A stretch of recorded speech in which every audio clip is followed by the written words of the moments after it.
Harry दोबारा आया। हाँ जी, हैरी। हेलो। जी भाई, हर्ष जी कैसे हैं? बिल्कुल ठीक।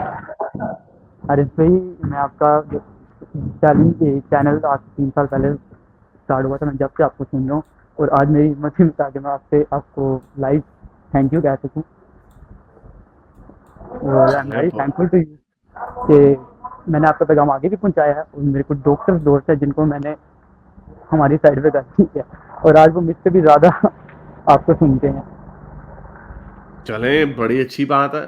तो बड़ी खुशी होती है आप जैसे यंग लोगों की बातें सुन के कि आप लोग अगर कुछ सुनते हैं तो कुछ शायद कोई क्रिटिकल सेंस जाग जाती है। क्योंकि लोग समझते हैं यार ये क्या आपने बात उठाई हुई है एथियज्म में और चीज़ के ऊपर। ये होता है असल में एक सोचने का नज़रिया होता है। एवरी पर्सन हैज़ बिल्कुल, something to say about something. आप देखें बिल्कुल ऐसी। इंजीनियर मिर्ज़ा साहब जो हैं आजकल वो बात करते हैं जी पॉलिटिक्स के ऊपर बातें कर रहे होते हैं और अपने वर्ल्ड व्यू के हिसाब से हमें समझ आता है कि उनकी रैशनैलिटी यही निकलेगी जो वो निकालते हैं या उसका निचोड़ बिल्कुल, वही निकले। तो ये सिर्फ एथियज्म का ही मसला नहीं है कि गॉड है या नहीं है जी, बाकी चीजें चलती रहेंगी साथ साथ। ये है आपका सोचने का अंदाज कि आप आइडियाज में जाते हैं या उसकी एस्थेटिक्स में जाते हैं या उसकी स्टोरी टेलिंग में जाते हैं या रैशनल होते हैं आप। यानी बिल्कुल मतलब अगर आप डायलेमा रैशनल हो जी, प्रैक्टिकली अगर आप लाइफ प्रूफ। रैशनल हो जाते हैं, अगर आप रैशनल हो जाते हैं तो आपके लिए और चीजें भी बड़ी आसान हो जाती हैं। आसान तो खैर जिंदगी नहीं होती, लेकिन आपकी जिंदगी को कुछ का एक रास्ता मुतय्यन हो जाता है।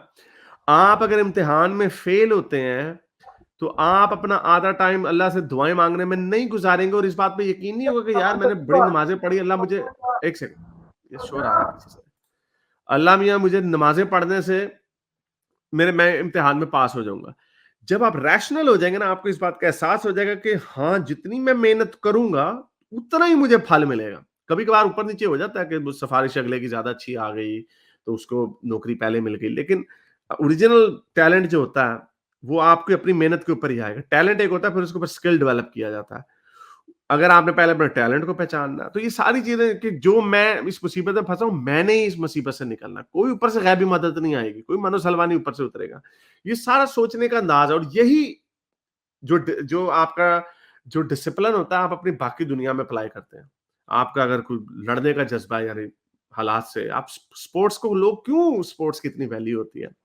स्पोर्ट्स आप लोग एक तो एलीट स्पोर्ट्स स्टार्स होते हैं ना, जो छोटे लेवल के जो स्पोर्ट्स होते हैं, जो हम अपने वैसे खेलते होते हैं, बड़ी कंपेटिटिव स्पोर्ट्स क्यों खेल रहे होते हैं, बच्चे लड़ रहे होते हैं क्रिकेट के ऊपर। वो आपका कंपेटिटिव स्पिरिट दिखाता है और वही कंपेटिटिव स्पिरिट आप दुनिया के अपनी जिंदगी के दूसरे शोबों में लेके जाते हैं। आप फिर जब ऑफिस में काम करते हैं, आपके अंदर कंपेटिटिव स्पिरिट होता है कि यार वो बंदा है, उसको बोनस अच्छा मिलेगा या उसकी बॉस ज्यादा तारीफ करता है तो मैंने भी वैसे बनना। ये कंपेटिटिव, तो ये सोचने का अंदाज है, रैशनैलिटी और रीजन। अगर अपनी जिंदगी का एक असूल बना लेना आप, छोटा सा असूल है, अगर किसी चीज का सबूत नहीं है और वो बड़ी गैर मामूली चीज है तो मैं उसको नहीं मानता। इसका जवाब मोमिन पता क्या देते हैं? आपके अब्बू के पास क्या सबूत है कि आपके अब्बू भी आपके ही अब्बू हैं? और हर बंदे का कोई ना कोई अब्बा होता है। इसमें गैर मामूली क्या बात है? हाँ, अगर कोई 10 बंदे आ गए वो कह रहे हैं नहीं नहीं आपका अब्बू ये नहीं है, तो कहेंगे अच्छा चलो फिर हम सबूत ढूंढ लेते हैं, डीएनए टेस्ट करवा लेते हैं।